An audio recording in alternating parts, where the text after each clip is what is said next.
Norma duduk di sofa ruang tamu, menatap suaminya, Irfan, yang baru saja pulang dari pekerjaan. Pemandangan rumah yang hangat dan nyaman seolah mencerminkan kebahagiaan mereka. Kehidupan mereka berjalan mulus, hingga beberapa waktu terakhir, sesuatu mulai terasa aneh. "Kamu capek, sayang?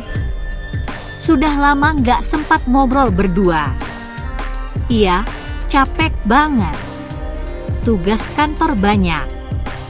Tapi, kamu tetap cantik aja." "Iya ya, aku juga merasa sedikit jenuh. Kamu kok akhir-akhir ini sering pulang siang sih? Kadang nggak ada kabar juga." "Oh ya, kerjaan banyak sayang, kamu kan tahu sendiri."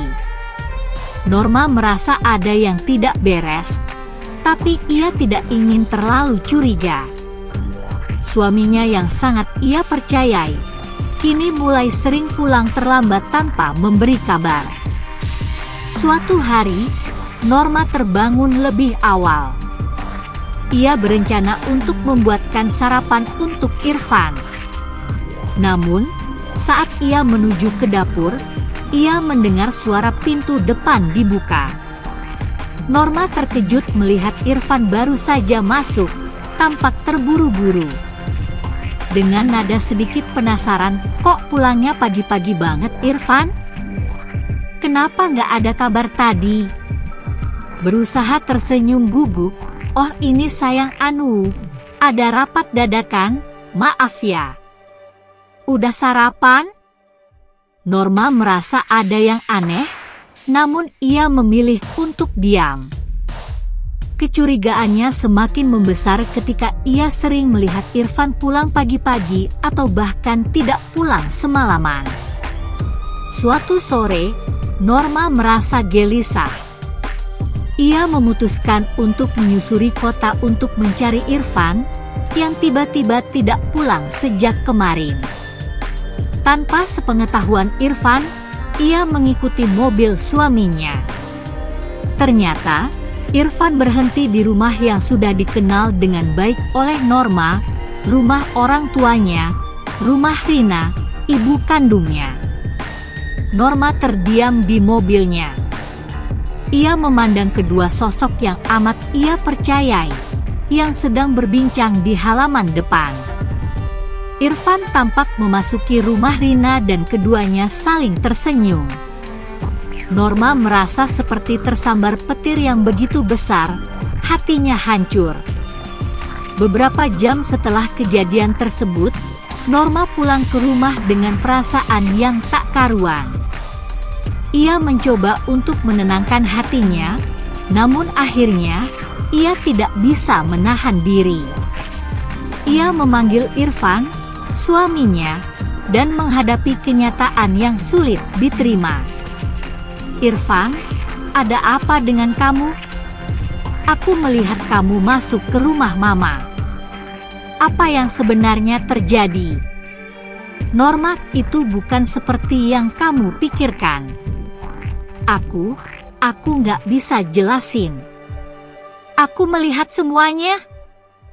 Kamu dan Mama. Apa ini? Kenapa kamu mengkhianatiku? Aku percaya padamu. Aku percaya padamu selama ini," kata Norma sambil menangis. "Norma, aku salah. Aku minta maaf. Ini bukan yang aku inginkan. Aku nggak tahu harus bagaimana menjelaskan semuanya." Norma tidak bisa lagi menahan kesedihan dan kemarahan yang menggelora dalam dirinya.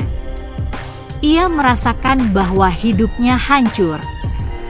Rina, ibunya sendiri, yang selalu ia hormati, kini telah mengkhianatinya dengan cara yang paling menyakitkan. "Mama, kenapa? Kenapa kamu lakukan ini padaku? Apa aku nggak cukup baik untukmu? Apa aku nggak cukup baik untuk suamiku?" Norma, ibu tidak tahu harus bagaimana. Semua ini terjadi begitu saja. Aku tahu ini salah. Tapi hati kami berdua, kami sudah tidak bisa menghindarinya. Tapi, Mama, suamiku, kamu adalah ibuku. Apa artinya semua cinta yang kamu ajarkan kepadaku selama ini? Kenapa kamu melakukan ini padaku? Setelah pertemuan dengan Irfan, Norma merasa seperti dikhianati 2 kali lipat. Ia pergi menemui ibunya, Rina, untuk menuntut penjelasan. Mama, kenapa? Kenapa Mama harus lakukan ini padaku? Aku nggak bisa percaya ini. Norma, ibu tahu ini salah. Ibu juga tidak tahu bagaimana mengatakannya. Tapi, ibu tak bisa menahan perasaan ini. Jangan sentuh aku. Kamu gak pantas menyentuh aku lagi. Norma pergi dengan hati yang hancur, merasa dunia ini terlalu kejam untuknya. Ia tidak tahu apakah ia bisa mengampuni kedua orang yang pernah ia percayai sepenuhnya. Norma menyadari bahwa perselingkuhan ini sudah berlangsung cukup lama, dan mungkin jauh lebih dalam dari yang ia bayangkan. Kepercayaan yang dia bangun bertahun-tahun hancur dalam sekejap. Dia merasa dikhianati oleh orang-orang yang sangat ia cintai. Norma memandang kosong, berbicara pada dirinya sendiri, kenapa semua ini terjadi?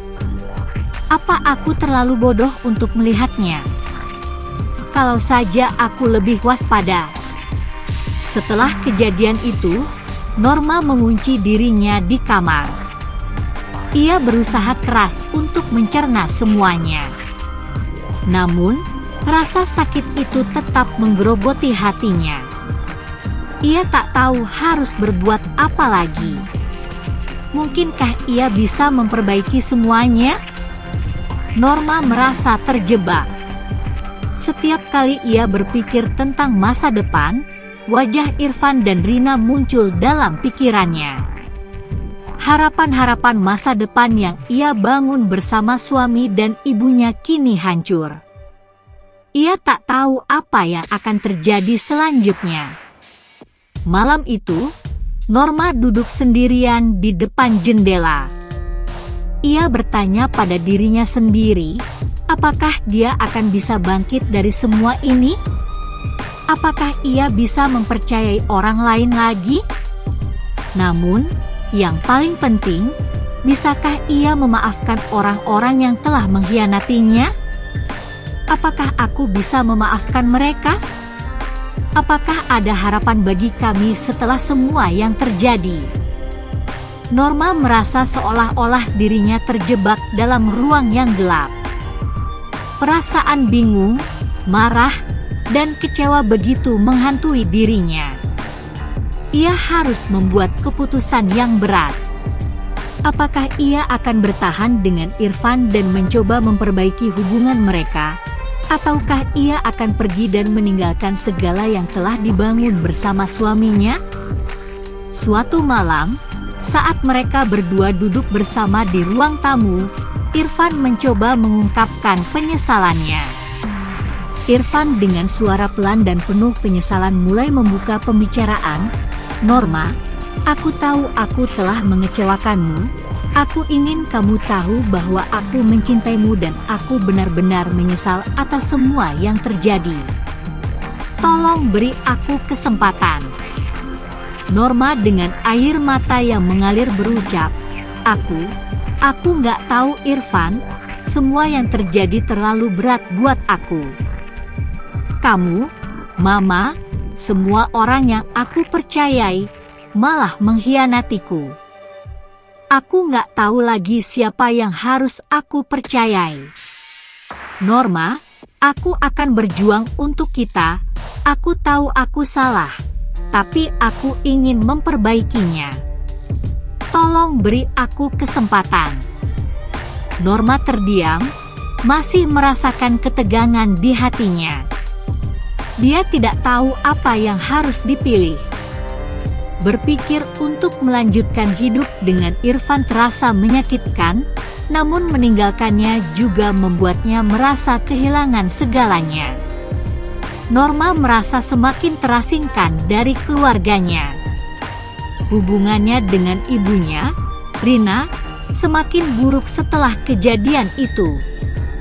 Namun, saat ibunya datang menemuinya di rumah, ada sesuatu yang berbeda.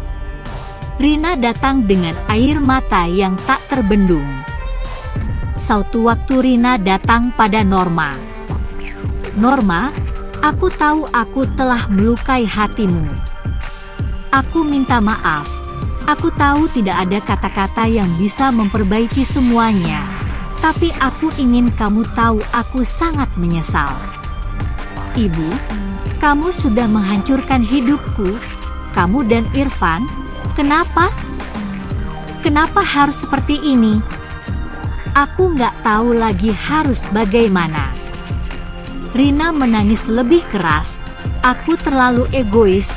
Norma, aku minta maaf atas semua yang telah kulakukan. Aku tidak tahu harus bagaimana. Aku terlalu terlarut dalam perasaan, dan aku tahu aku salah." Norma mendengar kata-kata itu, tapi hatinya terasa beku. Ia tidak tahu apakah bisa menerima permintaan maaf tersebut.